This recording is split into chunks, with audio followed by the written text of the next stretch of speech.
이번 시간에는 8년 이상 제촌 자격농지에 대한 양도소득세 100% 감면에 대한 내용입니다. 먼저 양도소득세 감면의 개요입니다. 거주자만 해당이 됩니다. 거주자만 해당이 되는데 비거주자가 된 지 2년 이내인 비거주자는 거주자로 봐주고 있습니다. 이 거주자가 취득일로부터 양도일 사이에 8년 이상 제촌하면서 엔드 작용한 농지를 양도하는 경우 양도소득세를 100% 감면해주는 제도입니다. 두 번째, 농지의 범위입니다. 농지는 양도일 현재 기준으로 전답인 땅을 말하는데 사실상 경작에 사용된 토지를 말합니다. 지목하고 상관없다는 뜻입니다. 지목은 임야이나 사실상 농작업 경작에 사용한 토지는 해당이 된다, 이런 의미가 되겠습니다. 그리고 농막, 퇴비사, 양수장, 농도, 수로 등 부대시설을 포함하여 농지로 보고 있습니다. 세 번째, 농지 확인 방법입니다. 소유사실 입증과 거주사실 입증 두 가지로 나눠보겠습니다. 소유사실 입증하는 방법은 등기사항 증명서, 등기부 등본이죠. 토지대장, 그 밖의 증빙자료, 이렇게 세 가지로 소유사실을 입증할 수 있겠습니다. 두 번째, 거주사실 입증은 주민등록 등본, 등본은 세대 전원을 의미하겠습니다. 그 다음에 농지원부 원본 및 엔드 작용 증명 서류입니다. 네 번째, 종중이나 마을회 등 자격농지 감면 여부입니다. 종중, 원중 일부가 제촌하면서 엔드 작용할 때에는 자격농지 감면이 되지만 성과 본이 같은 종중원이 아닌 자의 자격은 인정을 해주지 않고 있습니다. 마을회 소유의 농지는 특별한 사정이 없는 한 농지로 인정을 해주고 있습니다. 네 번째, 농지 소재지와 거주지입니다. 농지 소재지와 동일한 시, 군, 자치구 안의 지역, 농지 소재지와 연접한은 붙어 있다는 뜻입니다. 지역이 경계로 붙어 있다는 뜻입니다. 연접한 시, 군, 자치구 안의 지역, 그 다음 해당 농지로부터 직선거리 30km 이내의 지역입니다. 직선거리 30km는 지도에서 직선으로 그려서 30km 이내이면 된다는 뜻입니다.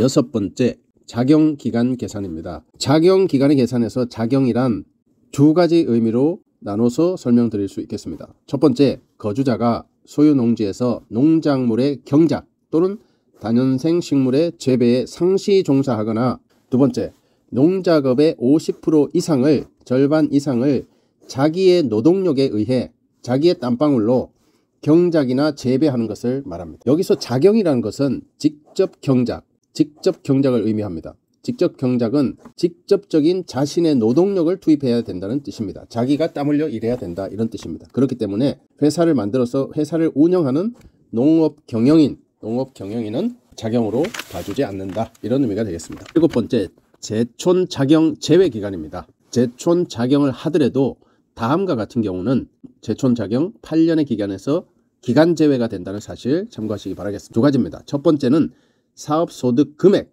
플러스 총 급여액이 3,700만 원 이상인 기간, 이 기간은 8년 작용 기간에서 제외하고 있습니다. 여기서 사업소득 금액은 총 사업수익 금액, 매출액에서 비료경비, 비용을 뺀 이익의 개념입니다. 이 사업소득에서 나는 이익 플러스 총 급여액, 이거는 회사를 다녔을 때 연봉을 생각하시면 되겠습니다. 이렇게 해서 사업소득에서의 이익과 총 자신의 연봉이 3,700이 넘어가는 그 기간은 8년 작용기간에서 제외한다, 이런 의미가 되겠습니다. 그 다음 두 번째, 업종별로 사업소득 총 수익금액. 업종별 사업소득 총 수익금액은 업종별로 매출액 자체를 뜻합니다. 총 매출액을 뜻하는 거죠. 이 금액이 복식부기 수익금액 이상인 경우는 또 제촌 작용기간에서 제외하고 있습니다. 네, 총 매출액이 복식부기 기준이 된다는 의미는 다음과 같습니다. 업종별로 그룹을 세 그룹으로 나눕니다. 1번 그룹은 도소매, 비주거용 건설업 등. 두 번째 그룹은 제조업, 건설업, 주택건설업, 음식, 숙박업 등입니다. 세 번째는 부동산 임대업 및 기타 각종 서비스입니다. 이렇게 세 가지 그룹으로 나눠서 첫 번째 도소매 등 그룹은 3억이 넘어가면은 복식부기 대상이 됩니다. 3억이 넘어가면은 복식부기 대상이 되면서 이 기간, 3억이 넘어가는 기간은 제촌 작용 8년 기간에서 제외한다, 이런 의미가 되겠습니다. 두 번째 그룹 제조업, 건설업, 음식, 숙박업은 복식부기가 1억 5천 이상입니다. 이렇게 1억 5천이 넘어선 기간은 제촌 작용 8년 기간에서 제외된다. 이런 의미가 되겠습니다. 그 다음 세 번째 그룹 부동산 임대업 기타 각종 서비스업은 복식부기가 7,500만 원 이상이며 이 7,500만 원이 넘어가는 기간은 제촌 작용 기간에서 제외된다. 이런 의미가 되겠습니다. 다음 여덟 번째 상속받은 농지의 제촌 작용 기간 통산 기준입니다. 상속 이후에 상속인이 1년 이상 계속하여 경작하는 경우는 일반적으로 특별한 사정이 없는 한 통산을 해주고 있습니다. 그 다음 두 번째 상속 이후 상속인이 1년 이상 계속하여 경작하지 아니하는 경우입니다.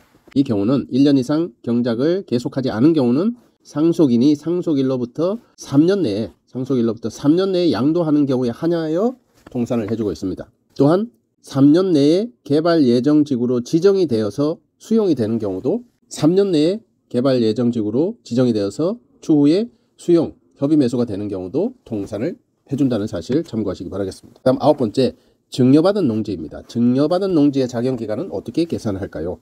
이 경우는 상속과는 달리 증여받은 날, 즉 증여등기 접수일로부터 처음부터 8년을 계산하셔야 된다. 이런 의미가 되겠습니다. 그러니까 증여받은 농지는 부모님의 경작기간은 완전히 없어진다. 이런 의미가 되겠습니다. 마지막으로 열 번째 감면 신청과 감면 한도입니다. 8년 작용 농지는 기본적으로 양도자가 신청을 하시고 3년 이상 작용한 농지를 농업법인 등에게 양도한 경우는 양도인과 매수하는 법인이 함께 감면 신청을 하셔야 하겠습니다. 그리고 8년 작용 농지의 감면 한도는 개정이 되어서 2018년 1월 1일부터는 1년에 1억 감면 가능하고 5년간 통산해서 최대 2억까지만 감면을 받을 수 있겠습니다. 감사합니다.